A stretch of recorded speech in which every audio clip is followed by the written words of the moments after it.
I had a really good conversation with my friend yesterday about the law of attraction, and if you've ever had a reading with me, you know that I really don't like using that word. There's a lot of negative stuff and a lot of rabbit holes that you can go down when you start looking at the law of attraction, because there's this tendency to learn about the law of attraction and then start to blame yourself for everything that's going wrong in your life, to a point of detriment.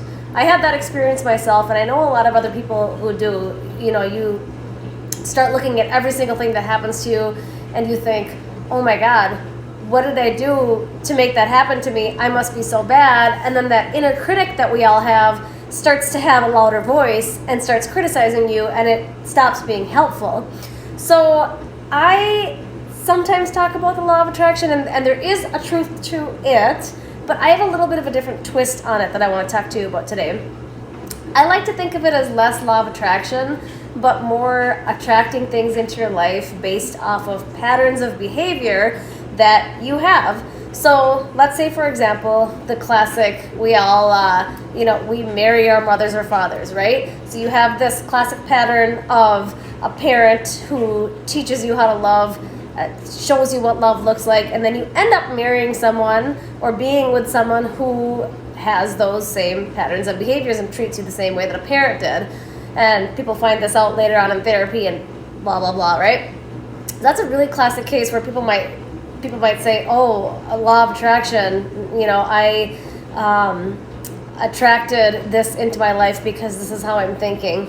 Well, yes and no. You learn a pattern of behaviors growing up. You observe them in your parents. So in the same example, you observe them in your parents. Your parents showed you a certain way of what love looks like, and then you pick that up subconsciously because those are your formative years. This is what you learn. And then you go out into life, and if you don't ever really think about it or question it, you start behaving in those same patterns. And then you might tend to meet someone, your friends, relationships, husband, wife, whatever, that act in that same way. And then you think, oh, law of attraction, I'm attracting this type of person to me. But actually, it's the law of your behavior of patterns.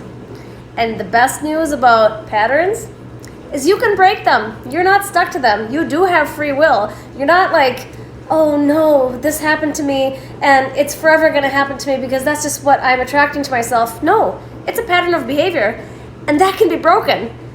Isn't that great news? Okay, I'm going to talk more about this in part 2.